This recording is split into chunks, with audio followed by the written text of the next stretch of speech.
Perfect. Good evening, everybody. Welcome to Allilon Unplugged number 4. We're just going to double check before I get started. We're just going to make sure that we are live. So give me 1 second while we just double check with Alex to see if we've gone live. Can you have a little look for me, Alex?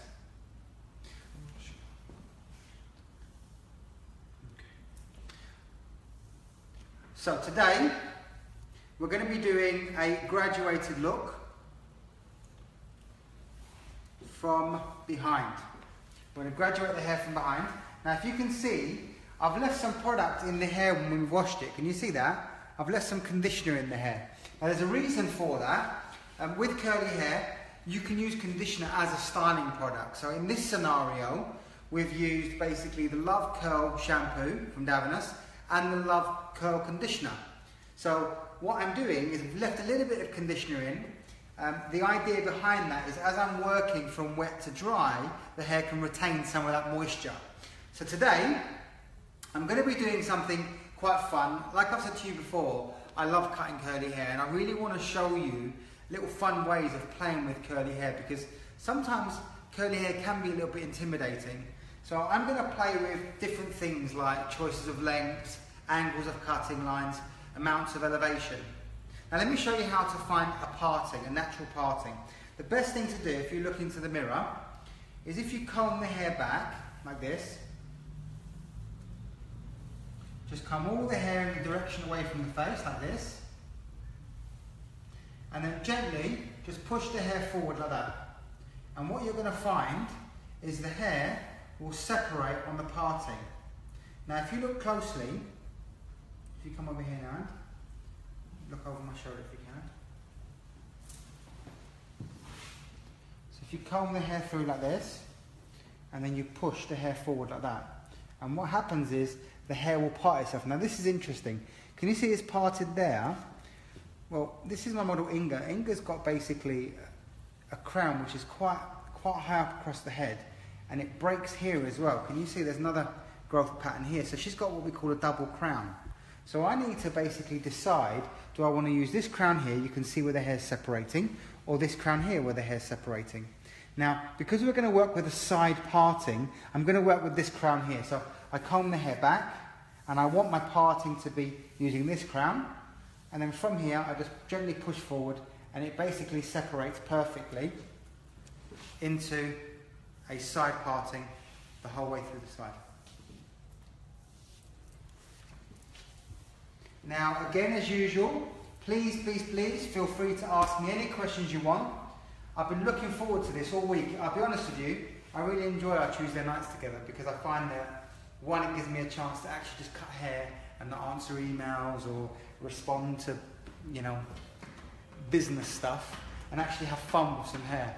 So, I've been looking forward to this all week, and I'm going to show you something which hopefully you'll be able to do tomorrow, literally tomorrow in the salon.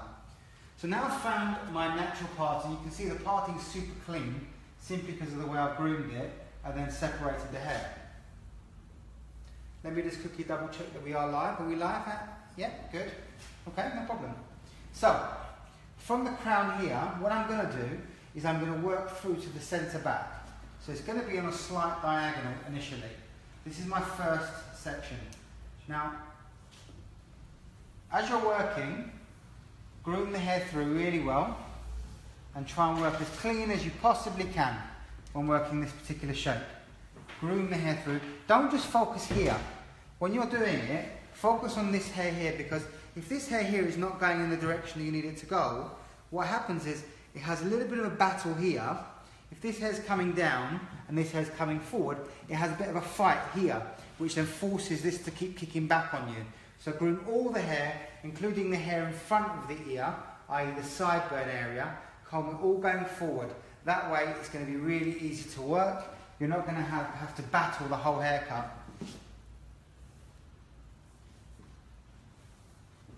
Good. Now all the hair's going in the direction that I need it. I'm going to start internally, and I'm going to cut my internal graduation first.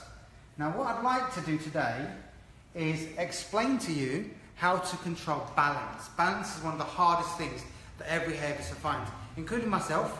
I think it's one of the biggest things that we struggle with. So I'm going to give you some tips on how to manage graduation.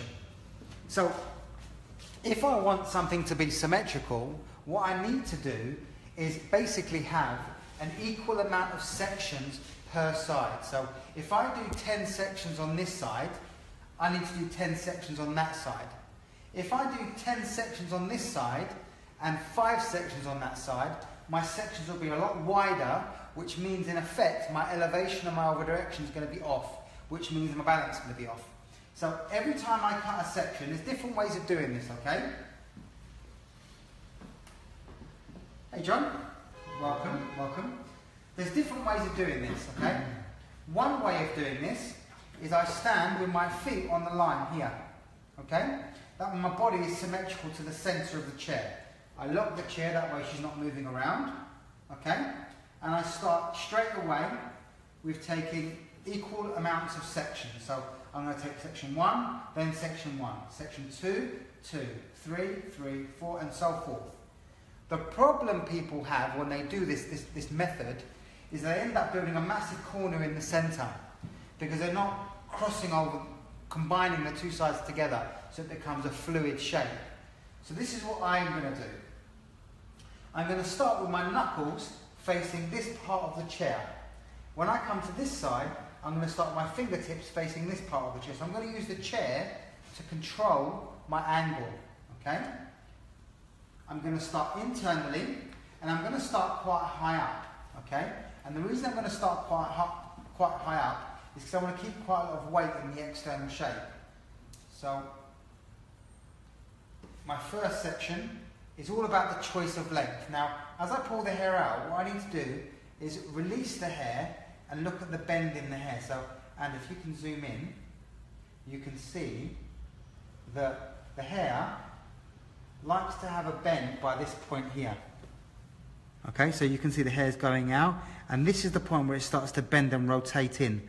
Now I need to keep an element of weight in there. So if I go cut the hair before the bend, the hair's going to spike up on me.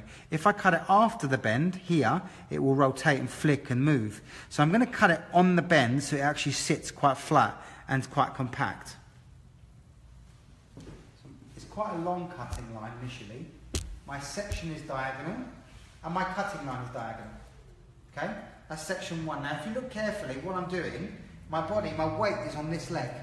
When I come to this side, I'm not going to move my feet, I'm just going to shift my weight.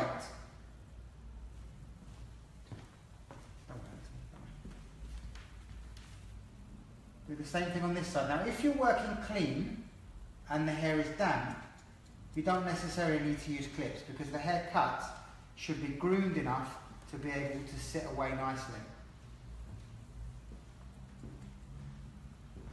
So that's section 1 on both sides. Now again, I'm going to shift my weight to section 2. Now this is important. With graduation, technically, every section you're introducing is going to the previous in order for you to increase your length as you work into the shape. This being said, if I only comb the hair from above like this, and if you come on this side, to me, if I only cut the hair and comb the hair from above like this, the problem I'm going to have is that I'm going to keep de-elevating. So I'm going to get very, very heavy very quickly. So what I'm going to do is before I cut it, I come from the underneath.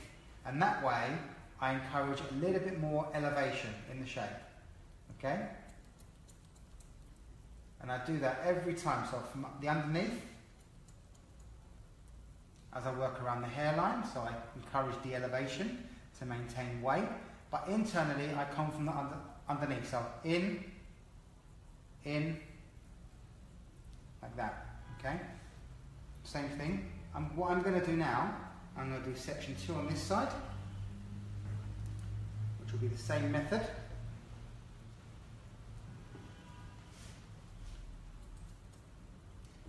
And so you get the hang of it, I'm going to work fluidly through one side, just so you can see the shape being put in quite rapidly. Now I know that's section 2 on both sides. Now from here to the front of the haircut, usually if you're working fluidly, you're looking between, say, 10 from here to here, and then from there another 10. You could do less, you could do more, depending on the density of hair. But usually, I tend to work with those kind of numbers in my mind. So this is section 3. Again, comment from above, so you're clear of the hair that you're not cutting. And then before you cut, comment from the bottom. So feel free to get involved. Feel free to ask me anything you want. I know people struggle with curly hair, so it'd be a good little chance and opportunity for you to ask me anything that you think could help you and benefit you in regards to understanding working with texture.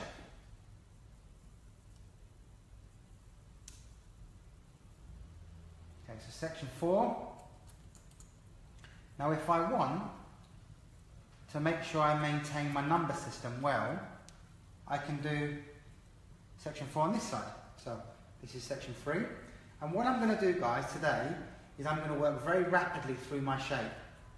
I'm going to put a basic shape in super quick, because anybody can do a good haircut in 4 hours. Doing it in 45 minutes to an hour, that's obviously the reality of life. So it's quite good to show you guys how you can achieve a standard in a salon timing. I've got a question, John, from Okay. George. George. Hi, George. Yeah. It's our friend George from Cyprus. Yes. He's here next week. Or is he here next week or the week after? Yes, George from Cyprus.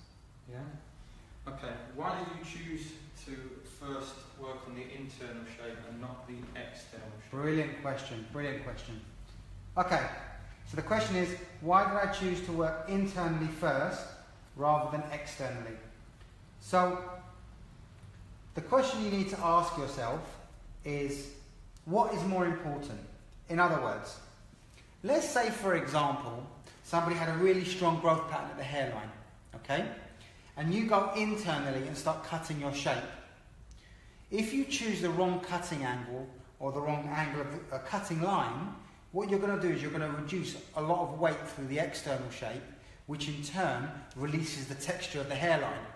But if you put your external shape in first, when you come to the internal shape, you can adjust the angle of the cutting line to maintain weight in the danger area. So the question really is, what's more important for you? What's the safety aspect of it? Do I need to make sure I keep enough weight in the outline? Cut your external shape first and then go internally. Does it matter? Has she got a nice hairline? Am I going to change the hairline anyway? Yes. Then you can go straight into the internal shape. So this is now section 5. I hope that answered your question, George. And then when I was giving you a question, Johnny, Hey Renelle, welcome guys. Thank you for logging in. I appreciate it. She says, "Hey Johnny, how do you control your elevation throughout your graduation?" What a great question. Okay, so my advice to you will be this. We talk a lot about cutting by numbers, and we talk a lot about working systematically and mechanically. But an element of it does have to be about feeling. Now, what I would say to you is this. When it comes to understanding when to stop elevating, there's a couple of things you need to think about. One is analysing the bend in the hair. If you know that in order for you to maintain the curl in it, you need to keep it slightly heavier and the hair longer, then you start to elevate less. If you don't mind a bit more flatter texture, less kind of a bend in it, you can go flatter. Ideally, I think the best answer in regards to when do you stop lifting is decide where you want your weight line to be. Once you know, for example, I want my weight line to sit around about here, for example, you would keep lifting to this point. Now, the mistake that people make is they lift to this point and all of a sudden everything comes back to that. The danger of that is obviously create a big step. So even though I'm aiming for here, I still need to elevate ever so slightly. So I would never say that you physically just stop elevating, because what will happen is it will become very heavy very quickly depending on the density of hair.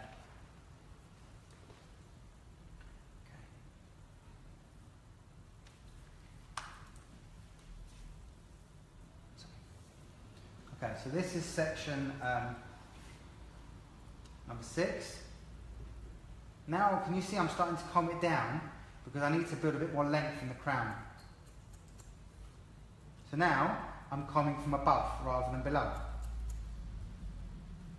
I'm building some weight behind the ear. So is your preference today then going to be from working from wet to dry? I'm thinking about it because I need to really understand the curl, if I'm honest, because the curl's quite dehydrated, so I might use a little bit of product on it and style it. But ideally, I always try to work slightly more from wet to dry, because that way I can see how the hair is responding to me. So in this scenario, I'm obviously working with a parting. So when I work with the parting, I'm going to show you a couple of tricks on how to manage the side parting. Now I've got to the top of the ear, I'm on section 8. Now I'm going to continue all the way through to the front hairline. Alex, can I borrow you? Thank you. Careful. Now I'm going to comb the hair through. Again from above. Comb the hair once, lots of tension, then put the shape in. So this is section 8.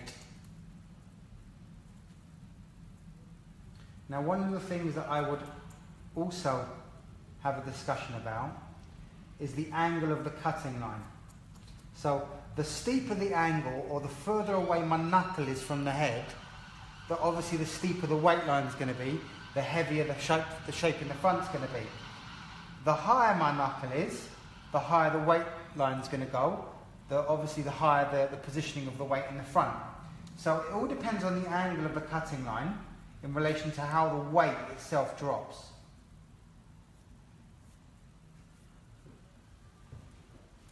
Okay, good. So again, from above, and now I'm starting to pull everything back to section 8, but I'm still elevating section 8 every time. Yes, John? So John, can you tell us how your section pattern has changed from slightly more sort of vertical diagonal sections a little bit more into horizontal? Yeah, of course. So obviously we discussed last week that the steeper the angle, the closer the diagonal section is to vertical, the flatter the shape will tend to become, or the easier it is to flatten the shape. The closer to horizontal your diagonal section is, the more you're encouraging a slightly heavier or fuller shape. Now, to be fair, you could flatten a shape completely using horizontal sections. It's all to do with the elevation. And you could keep it heavier using close to vertical sections. Realistically, it's whatever you find easier in regards to managing your balance. So Gerard's joined us. Hello, welcome. He's asking us when we're going to be in America, when we're going to be in the States again.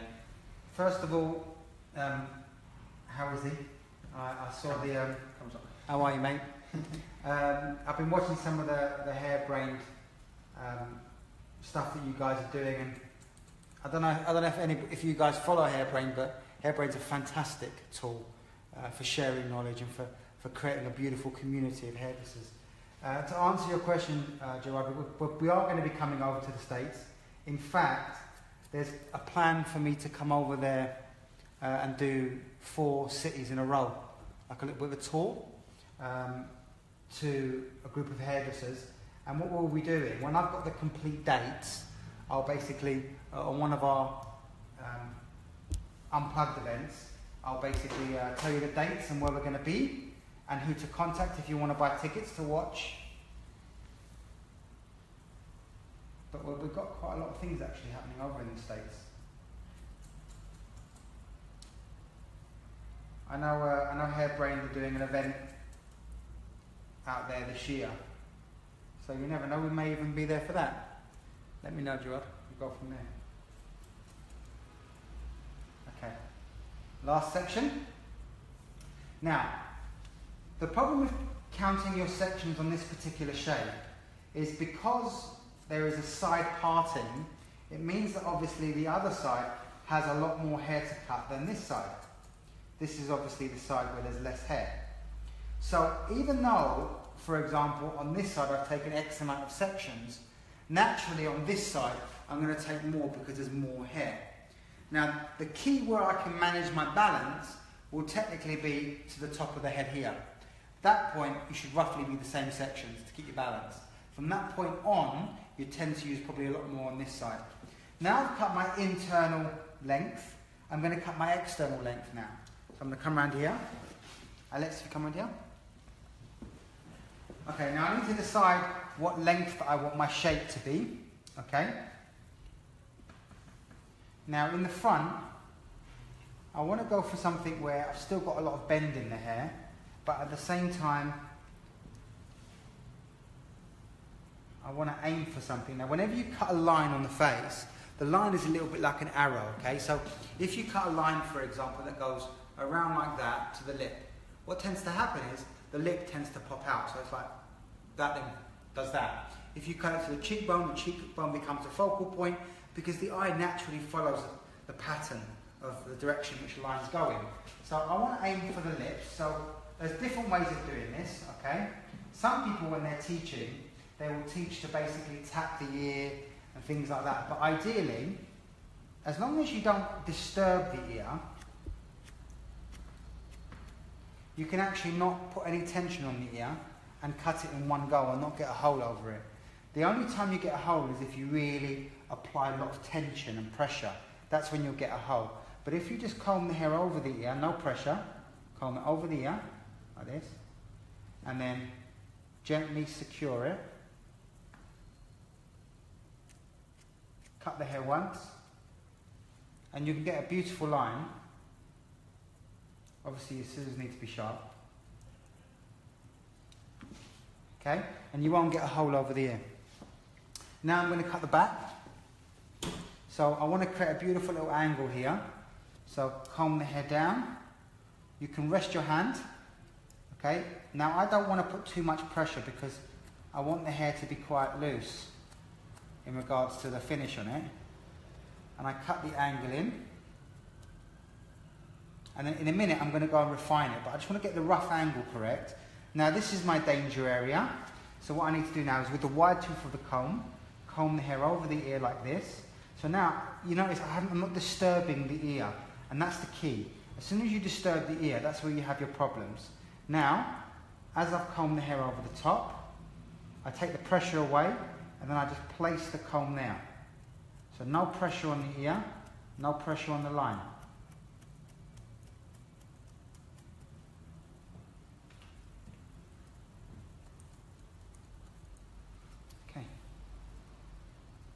Now that I've got the basic shape in, I use my mirror to make sure the fluidity is nice, and I'm happy with the fluidity.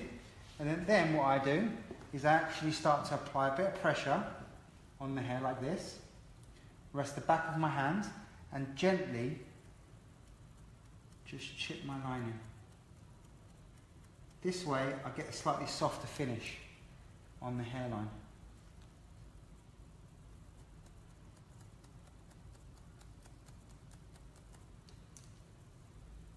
Okay, now over the ear, I just want to check the fluidity of that shape. So I take a horizontal section like this.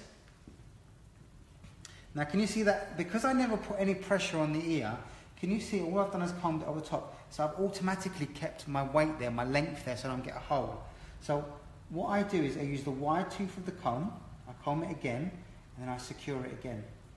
And now I just gently just chip my line in.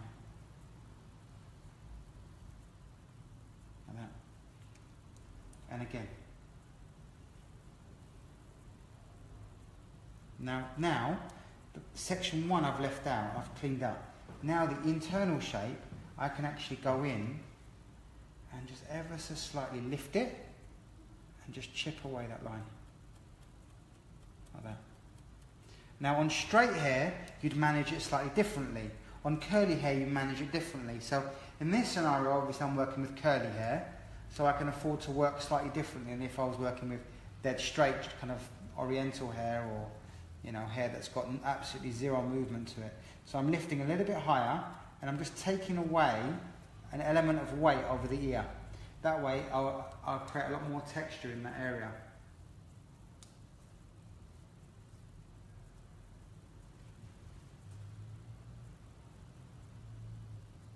comb the hair out and gently work it through. So I'm basically just taking off an element of a corner, okay, in that area. Don't be scared to use tension. Remember what we talked about last week. It's not about how much or how little tension you use. It's about the consistency of the tension that you use. Good. Okay. Now, I'll check my mirror again.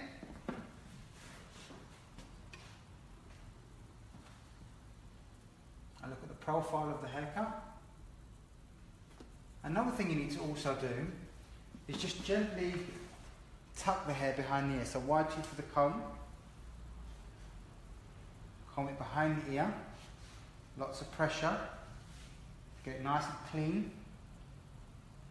Once it's clean, then just gently just tidy it up. Don't go changing lots, just tidy it up. If you see a large area of length here, often when people cut lines, they often tend to leave a lot of length over the ear to stop the hair from having a hole. Now, the old debate is always the same. Do you keep that little bit of extra length, or do you get rid of it? Now, a customer or a consumer, if she tucks her hair, she's going to notice she's got a long bit there. She's not really going to notice she's got a hole over the ear. So, ideally, my advice to you would be this. If somebody has got really predominant ears, and some people do, you're either going to have a hole or you're going to have a long bit. My advice is have a hole. Don't have a long bit. If you can try and get away with it by using different freehand techniques, that's a good thing to do. By using a pointing or chipping technique, that will help you. But realistically, if someone's got big ears, there's nothing you can do. There's only so much you can create. Right, done one side, other side now. And if you want to come around this side for me. Thanks, buddy. Okay. So, notice I don't keep soaking the hair down. Okay? I don't want to keep wetting the hair down. I shouldn't have to, because my timing is I'm working quite fluidly. So my timing should work systematically, and I should work from wet to dry. And like I said, I personally believe, and this is something that we talk about a lot here, is that the art of working wet to dry and actually seeing the shape evolve, it's been lost over the years, it's been lost. And it's really important that young hairdressers understand the value of working from wet to dry. When I say young hairdressers, I'm saying that because I'm an old boy. So, Alex, you want to come around here, please?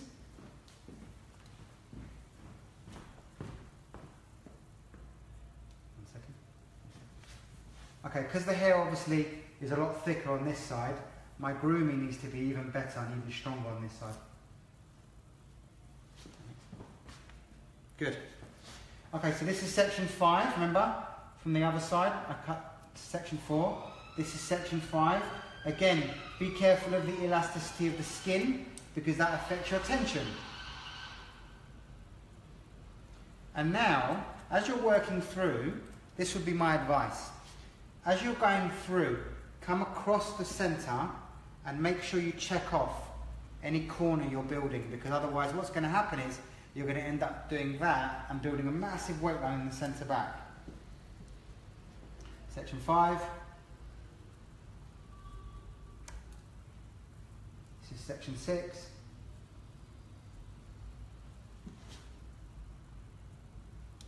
Enjoy it.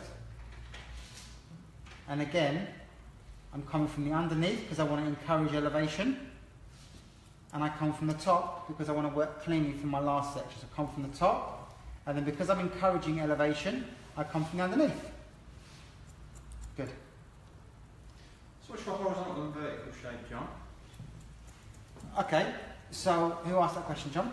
I did. Okay, so my horizontal shape, in this scenario is round into triangular. So it's round up to the point where a lot of the other direction starts, and then it becomes triangular through the front.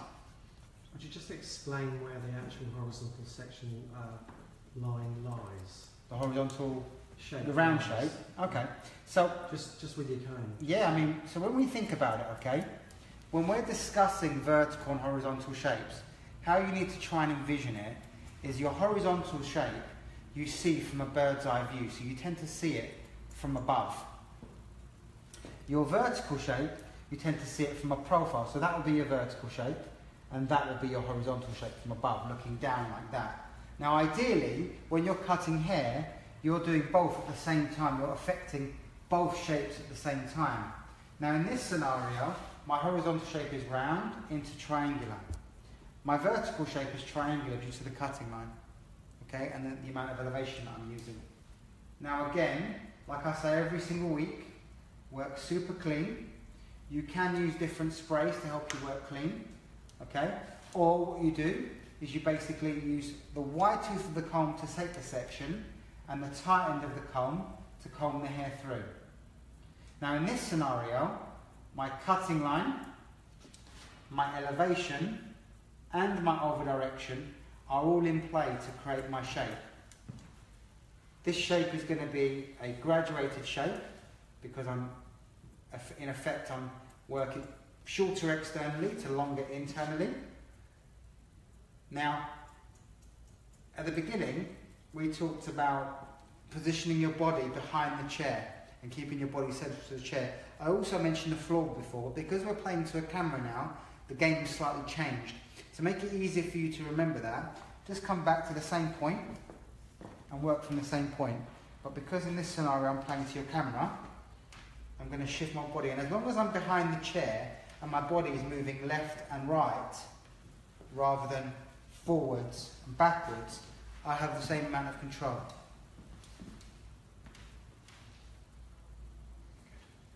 Getting a lot of questions, John, about this funky green product range in front of you. Okay. Yes, we're not really allowed to discuss that. No, I just keep telling everyone that it's a new range coming out tomorrow. Yes, we're not allowed to discuss that, unfortunately.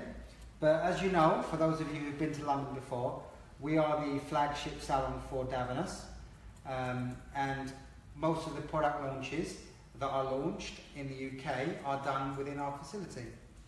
This is the home of Davernus in the UK. For those of you who don't know what Davernus is basically a product company based in Italy, and it's a privately owned company, which is one thing I love about it. And it's got a beautiful, beautiful story about sustainability and the philosophy of how the products are created and so forth. But I've been told that I can't talk about it tonight. So, sorry, just look at them and wonder. Tomorrow they get launched. So John, I've got a question. Okay. And it's from Tony Selig. And he says, any advice for young hairdressers, what sort of practice to do at home, especially if they just cut hair on everyone? And everyone's said to him in the past that just practice, practice, practice, but they never tell you what sort of practice they need to do. Okay, very good, very, very good question. When I qualified, which was a couple of years ago, I used to lock myself in the salon every night. I used to get a model every single night, and I used to cut hair I used to do full column clients, 13 a day, and then I used to just cut hair by myself till about 12 at night, and sometimes miss my last train, or sometimes have to get a taxi home. And what did I cut? I used to basically do lots of different variations. So for example, one night I'll do graduation, the next night I'll do scissors over comb, the next night I'll do something creative, the next night I will do something very classic and work on my balance. And ideally what you want to try to do is challenge yourself, so you're constantly changing and chopping and changing the things that you're doing. So if you every time practice graduation, for example, yeah, you'll be great at graduation, but you don't necessarily evolve all your game. You need to evolve all your game, and the way to evolve your game is to basically vary your work and chop and change. Ideally, what I used to do, which I think is a really valuable thing, and it might help some of you, is challenge yourself. So for example, what do I mean by that? We know if someone's got a massive growth pattern here, you wouldn't go cutting a short fringe because it will jump. Well, I used to cut it short and let it react and then have to work around it to find solutions. And it's things like that that make you think differently and challenge your mindset rather than doing what you know is always going to work. Once you're comfortable with doing something, if you keep doing it, you're never going to grow. You're never going to grow. So my advice to you would be, vary your work, lots of different textures, lots of different techniques. Really focus on starting haircuts from different angles, different positions. Really think about how to choose different lengths, starting, for example, in awkward areas like behind the ear or on top of the ear or temple area. You know, most haircuts people would start is in the back. Now the problem with that is that you end up becoming like a one-trick pony. You end up only doing the same thing, and as soon as you're out of that comfort zone, you're lost. So my advice to you is very simple. Practice all different techniques, practice all different textures, and really think about challenging your starting positions. And don't play safe. Don't keep doing the same techniques, because you end up becoming like a one-trick pony. You don't just want to be great at graduation or great at scissors over comb. Now we all know that graduation and scissors over comb tend to be the hardest things to work on. But if you focus on just doing that, you'll end up being really weak on understanding your layering.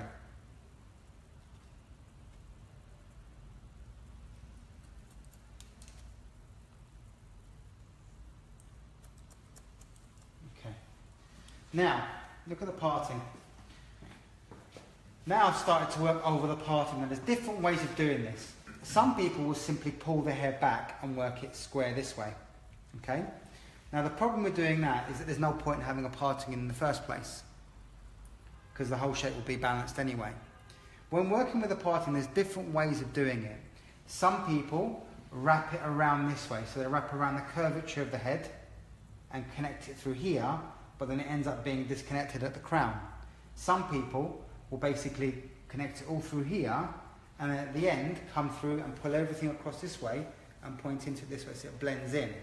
Me personally, I tend to work over the top myself. But I'm going to show you today a way of playing with the parting and it not affecting your balance. So as I'm working through now, what I'm going to do, my sectioning, instead of working across like this, is going to pivot like this. And I'm going to keep wrapping the hair round across like this. That way, technically, this won't be connected at the beginning. The crown will not be connected. I'll be connecting it through here initially, and then after I'm going to show you how to connect just the crown. So right now my pivoting sections are going to start from here. Next slide. Now because I left conditioner in the hair, I've got a nice build-up of product in there now. So as the hair starts to dry, I can start to play with it and mould it, and it will connect itself in. It will start to dry nicely on me. So at the moment, I'm trying not to connect the crown. I'm just connecting it through the side, so the shape is fluid through the side.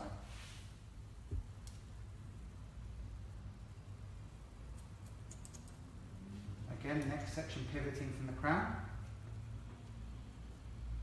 Now this is where sectioning really plays a part in your haircut, because it's allowing me to change the position of my weight line.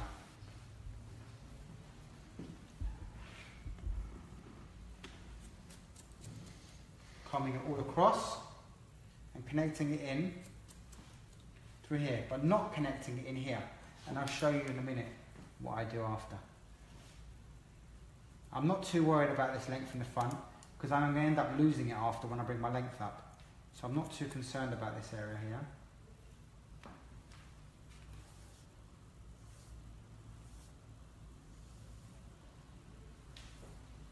And I'm elevating the side now.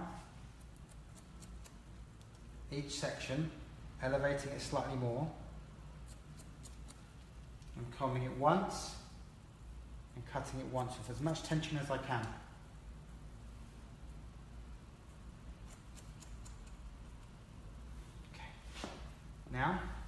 my line in the front. But this time I'm going to play with my balance a little bit. So I'm going to go slightly higher on this side. So my weight line in the front is actually going to be slightly more dynamic. So even though I've worked quite a kind of fundamental shape internally, by playing with my external shape, I'm going to have a bit more fun in the shape. No pressure. Just calm the hair down.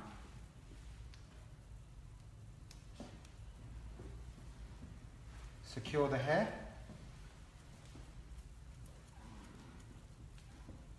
Cut the shape.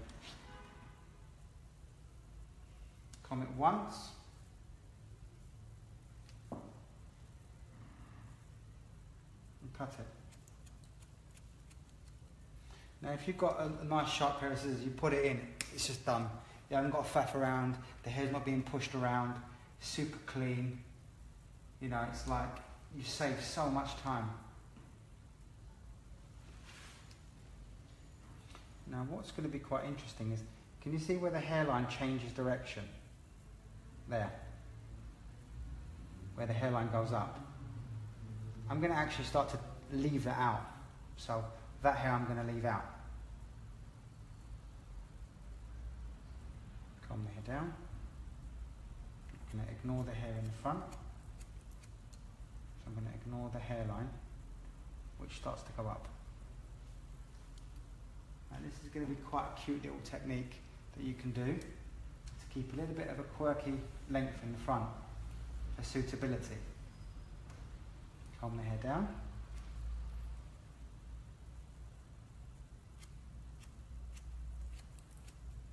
Leave that length for now. Just leave it alone. Later on I might change the length of it, but for now I'm just going to leave it alone.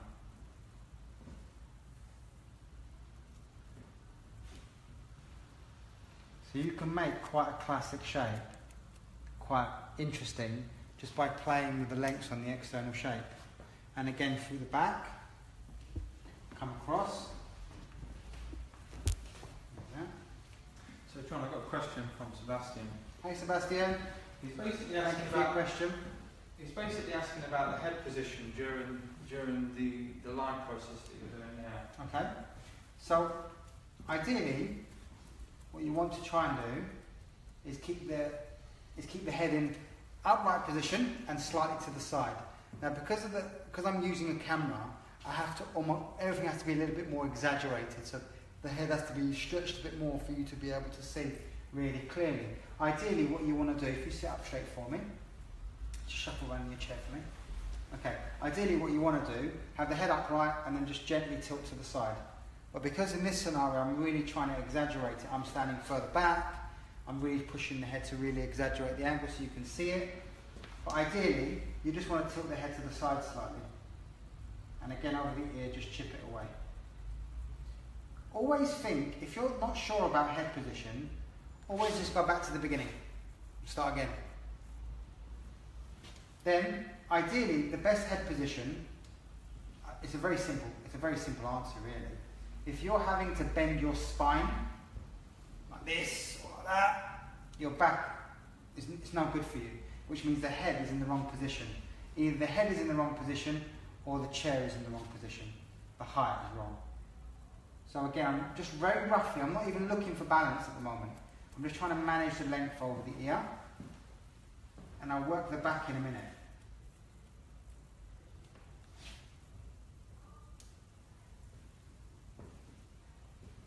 Okay, so again, over the ear, I'm going to do that technique that I showed you before. So I'm going to come across.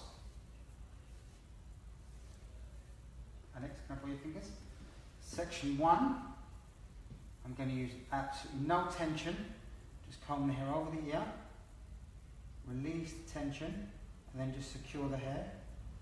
And just chip that hair away. Then, section 2. Now I've got my external shape stable. Section 2. I'm going to lift it. And I'm going to gently just chip the weight away from the ear. So as the shape builds, it doesn't get too heavy.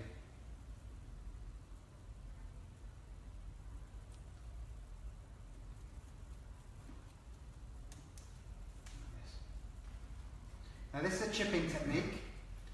Now a chipping technique will create and encourage texture, because I don't want the hair to sit too flat. I want it to be quite swollen and quite expanded. So by using a chipping technique in different areas, it allows me to basically encourage more movement and more texture. Last one.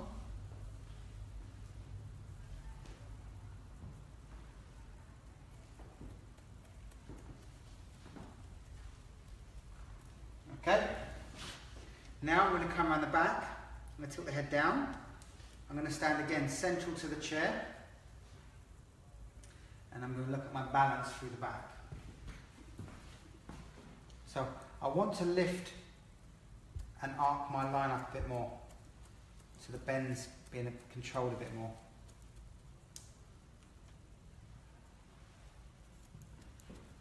So I'm standing central to the chair,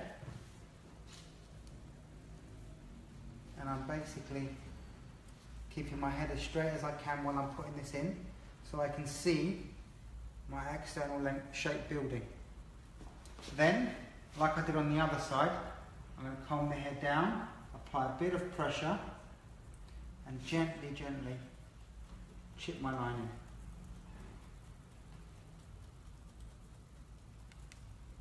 And don't let go of that pressure until your line's in and it's controlled.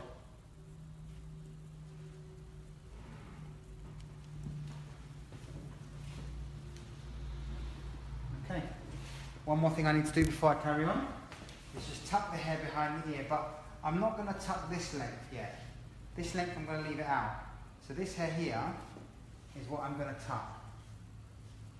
And just double check I don't have any really obvious little bits of length. What are people saying, John? They're liking the technique? There's a lot of language that I can't understand, John. So I can't read it. We need some interpreters. But one of the questions, remember Cynthia from Switzerland with the body? She says hello, and she was just basically wanting to know what was going to happen at the front. She was just asking why you'd left it out, really. I kind of thought you was going to come to that in a second. I'm going to go to that in a second. So now I've got my basic shape in the back. Just for the interest of time.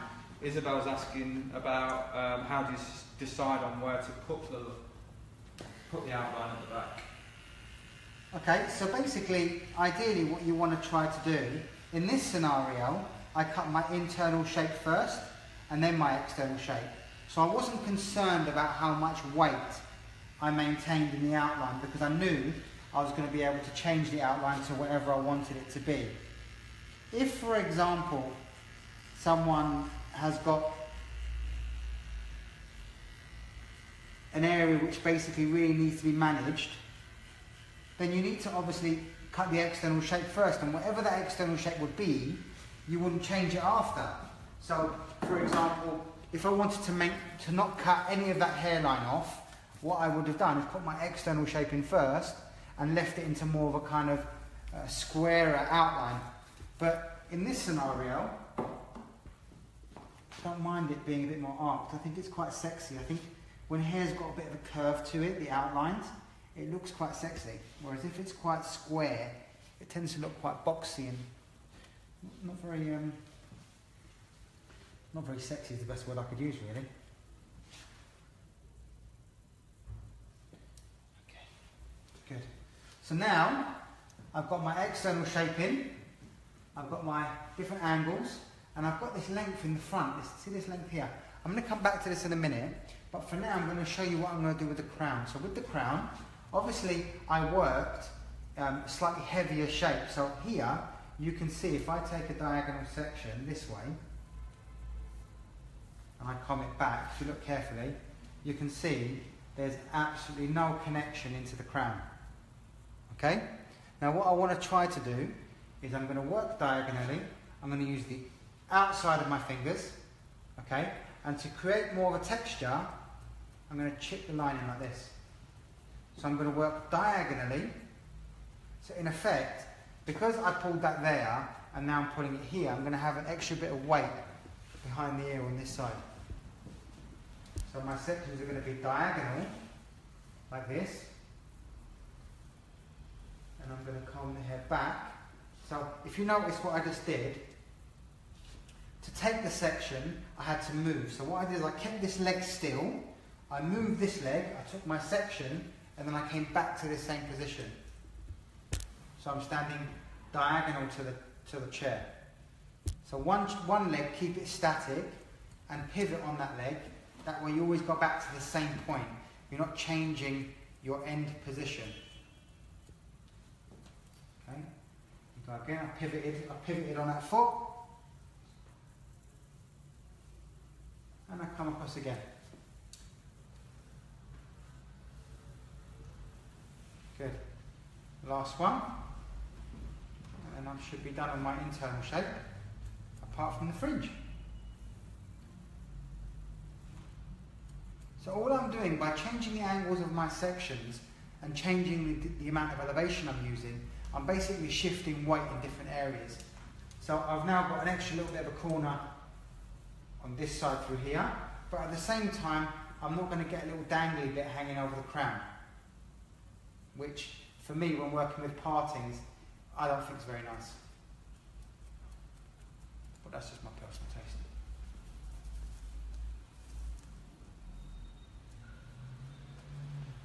Okay. So for the front area, that piece of disconnection that I've got, that piece of length, what I'm going to do is I'm going to do something to it to make it blend in, but not obviously blend in. So even though technically it's going to be disconnected, yeah, I want it to kind of visually look like it's connected, so it looks like one shape. So how do I do that? I basically twist cut it. So I take a diagonal section, like this, okay? I comb the hair down. This is my little bit of length. And what I do is I take this length and I twist it like this. Okay, and what this is going to do is going to allow me to keep the disconnection, to keep that separate length. But at the same time, I'm only going to do this around the end. I'm not going to go near the root. I'm just going to slice through that. So it almost becomes nothing in the end. And I'm going to do that on every section that sits in that area. And at the end, what's going to happen is when I pull that out, move that out, twist it. In the end, it's going to visually blend in, even though technically it's not going to be connected. So I use a knuckle of the scissor, and I open and close the blade. Yeah, it just breaks up that solidness there, but keeps all my length there. And this is a good technique to play with, to basically encourage movement, but at the same time keep this connection in a classic feeling shape. So I've got a question for you, John. Okay. We've got a question from Peter. He's asking, how would you layer this type of haircut to make it fuller looking instead of it going to be a one length bob line? Okay, well, so in this scenario, I don't know when Peter tuned in, but this haircut's actually graduated quite heavily. It's got quite a heavy graduation, okay? And now as I start to play with it, you probably start to see the graduation come alive a lot more, okay? The haircut's done now in regards to the overall shape. I've basically put my internal shape, Peter, by taking diagonal sections like this, working from the nape through all the way to the front, elevating every section to this area here, and then over directing it back. Then when I was establishing my external shape, I basically left a little bit of this connection in the front, okay? So I left a piece out, and then just cut my external length in, okay? Now, I'm going to start to play with the hair, and I'm going to blow dry it. So even though technically, when you comb it all down, it looks like it's all sitting on one area, but it's not. It's completely not. It's anything but that. So now I'm going to start to think about product to use. I don't want it to be too heavy, okay? So I'm going to use the Davines curl balm. And what you do is you basically apply it in your hand. So this is a curl building pack, okay? great serum to use, okay? What you do is put it in the front and back of your hands and you really work it into the hair, like this. Really, really, don't be scared to coat the hair in it. Now this product's nice because what it does is it actually holds the curl together.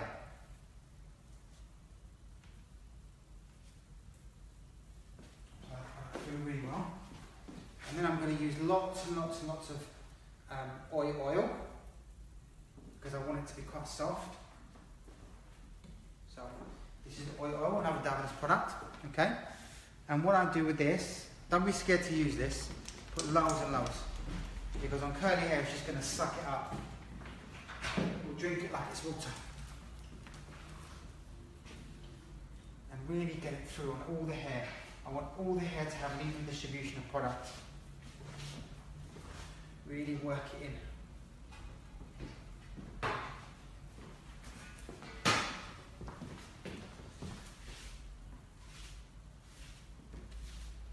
Make sure you get all the hairline, because the hairline is always the most dehydrated. Make sure you control the hairline. And then, once your product's in the hair, take a white tooth comb, okay?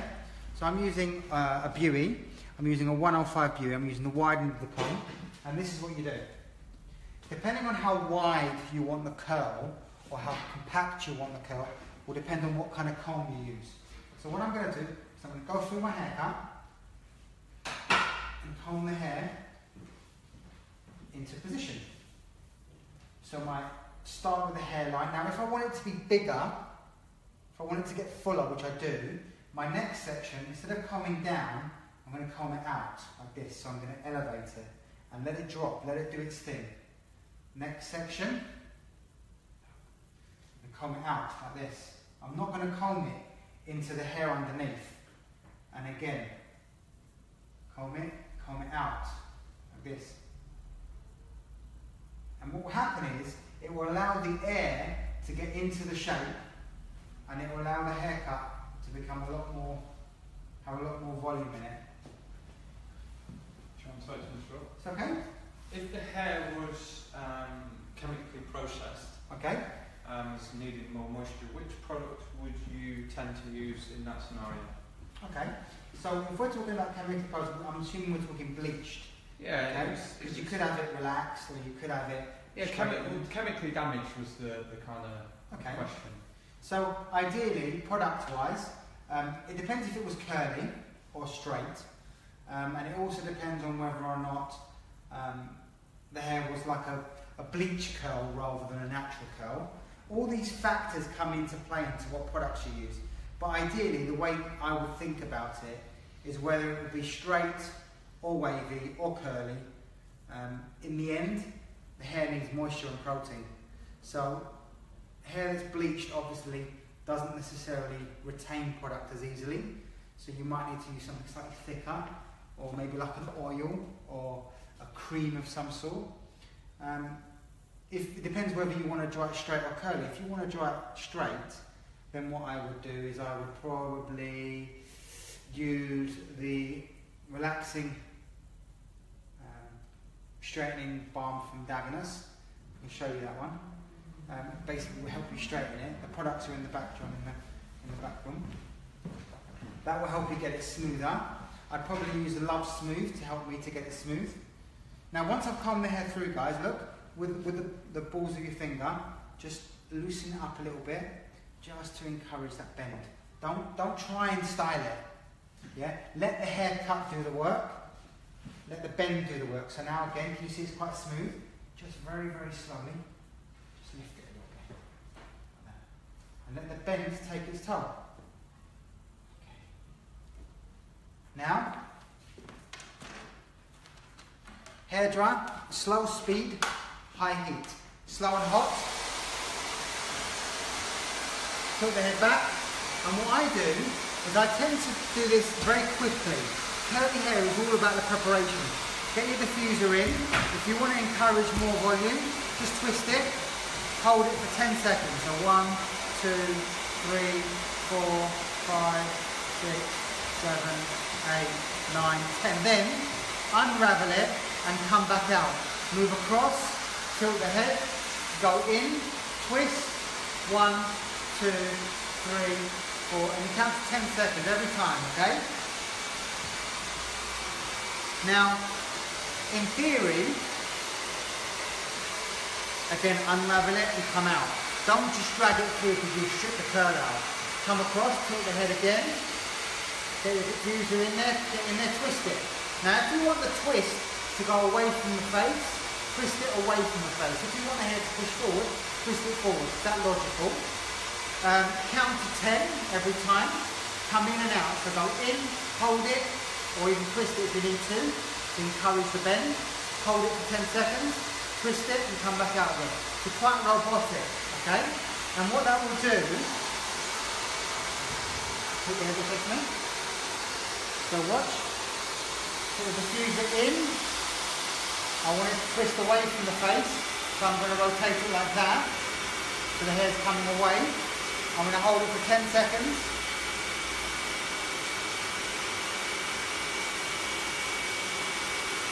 Retwist it, and come out. And you just encourage all that bend, okay? Now really it's 10, 10, 10, 10, 10, 10. So 1 minute, you go round once, go round again. So start here, 10, 10, 10, 10, 10, 10, again, 10, 10, 10. 3 minutes, 4 minutes, the hair should be dry. Head to the side. Go in, twist it. On this side I want to twist it onto the face.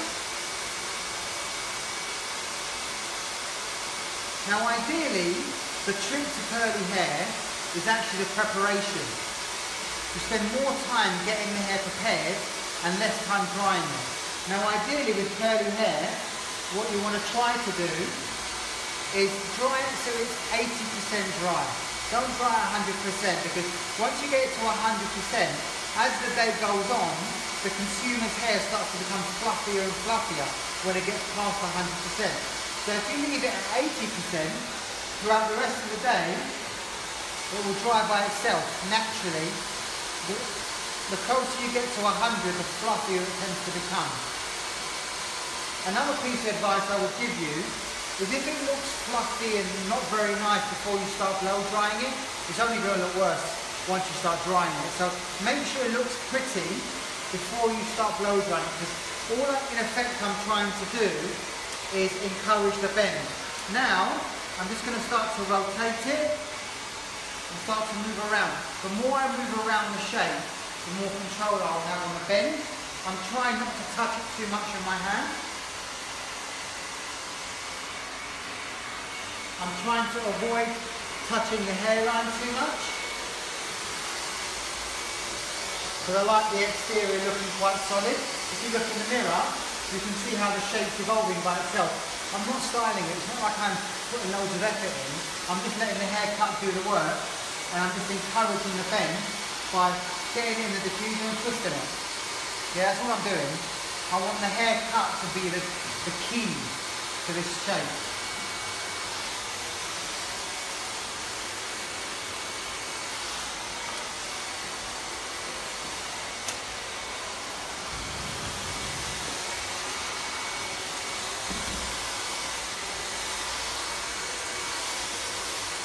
Good. Now I don't mind it because I want this to become quite big and I want it to become a little bit kind of fluffy.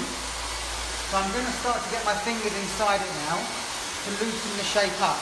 Now ideally, if you don't want to get it, if you don't want to separate the curl, keep your fingers out of the equation. But I actually want to encourage the bend and I want to get it a little bit fluffier looking. What's the question, John? What are you thinking? That's like everyone was saying they love it and you're a good teacher and very nice tips and bless.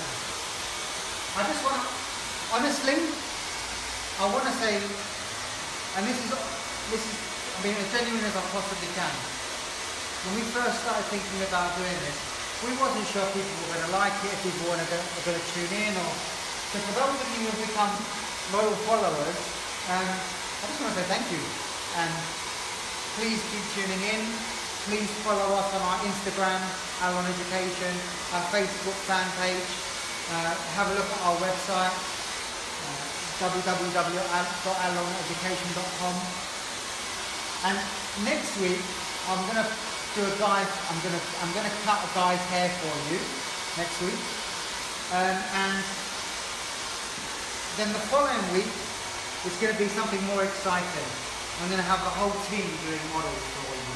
So Jonathan, Kate, Pedro, everybody who's part of our Allilon team, will be basically cutting hair for you, so you can enjoy the people that I love working with. Jonathan's got his operation. I'll do it. I'll put the beard on. Everyone can jump in. The cut is looking stunning. These sessions make my Tuesday. Oh, that's nice. Hello from Chile. I love your live videos, amazing. Happy regards.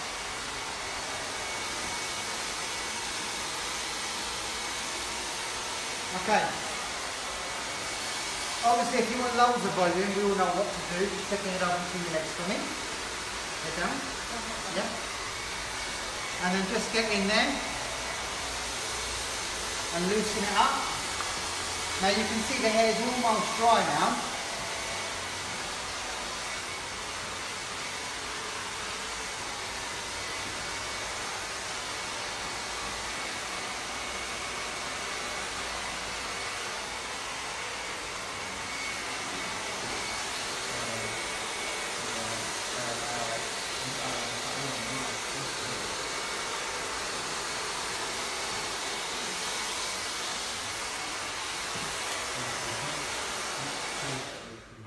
Okay.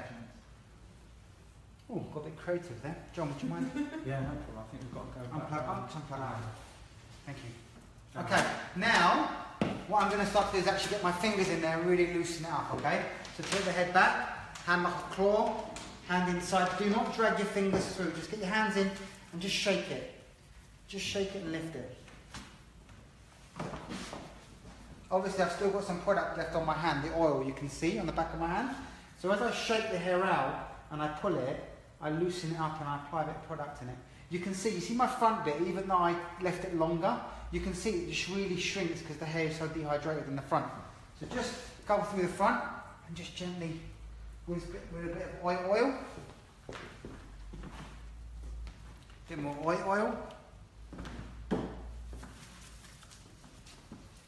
Now, really big kind of distance between my fingers. Just gently rake the hair through.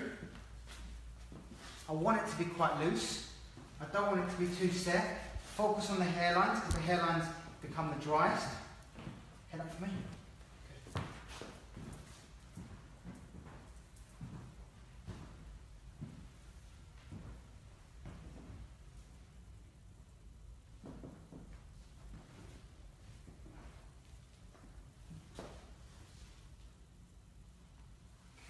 Good. Comb, you simply just comb the hairline down to give you that little bit of definition.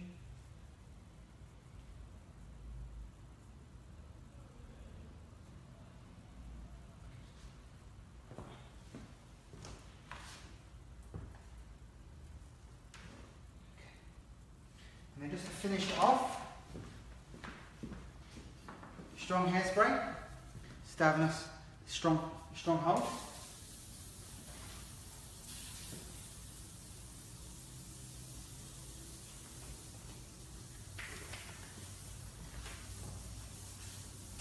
Good.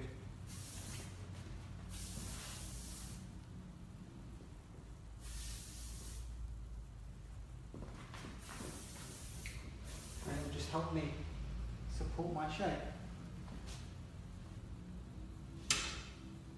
I like that because it just opens up one eye socket. No, good. Okay. So this is a curly, graduated look, starting from the back with a tiny bit of disconnection in the front. Okay. The idea behind the haircut, head down for me. The idea behind the haircut is that obviously what I've got is diagonal sections running through the back, and I wanted to try and drop all the weight to the front but at the same time not keep too much weight behind the ear. So what I did in the end was I basically took the corner off the side. I'm tucking it behind the ear because I think that's quite pretty from the side, and it looks really pretty. And what I'm going to do is I'm going to draw it for you now, for you to see.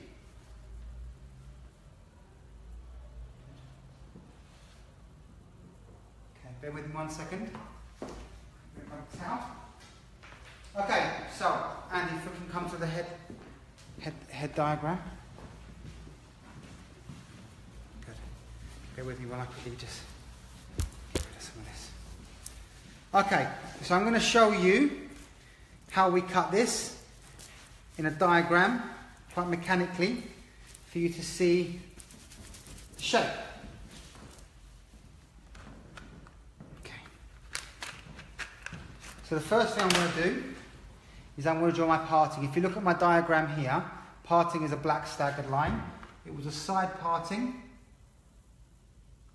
which went through the top like that, and then from the top dropped all the way down to the centre back like that. Okay? Then I took diagonal sections through the shape.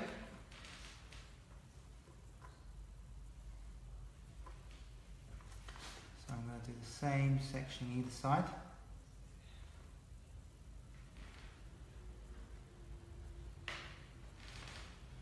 Now, I continue taking diagonal sections. In fact, let me just follow that through, it'll be easier for you to see.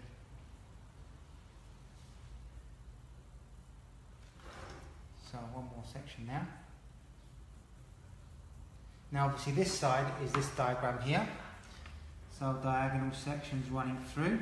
So it's one fluid movement with my sectioning.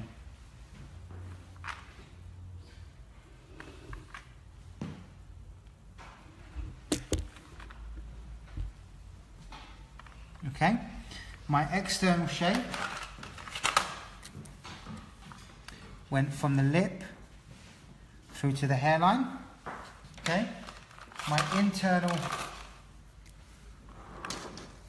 over direction was every section came down like this, and at this point the section started to be over directed slightly back to the weight line. Now again, even though we're drawing everything to the weight line, bear in mind that you're still elevating slightly. And what I will do now is I will show you how to do that.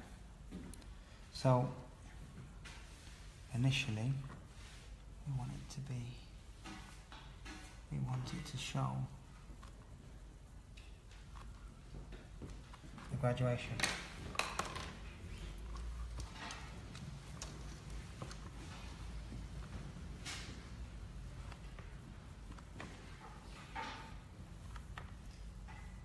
So this was basically the elevation that was being used to build the shape,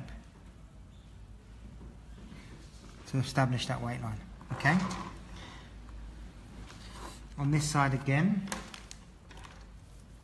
we worked our sections all the way diagonally through.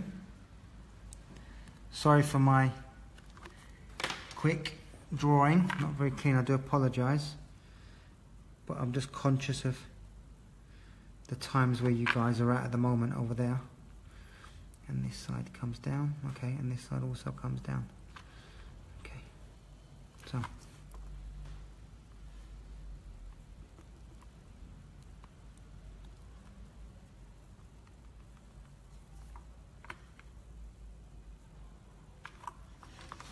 This side comes down.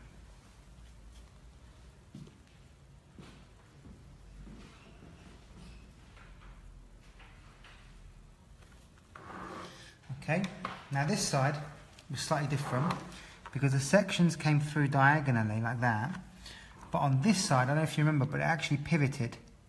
So from here, my sections came through and actually pivoted around like that. And the direction of the hair on this side basically got pulled all the way back like that.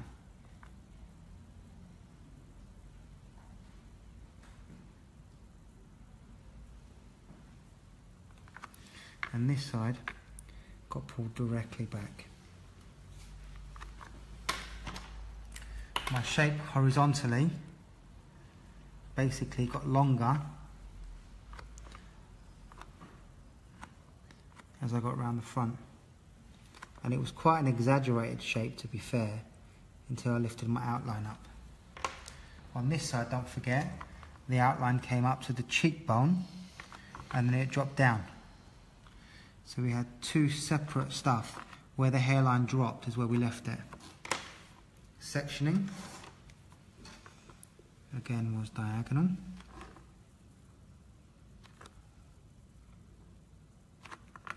And the crown, they pivoted.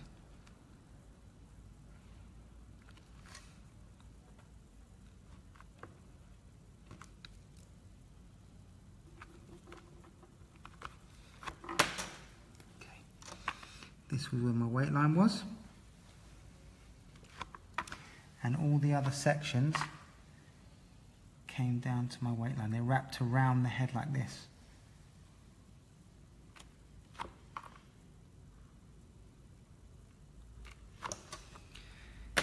Okay, good. Outline the back, arced from behind the ear, and arced round.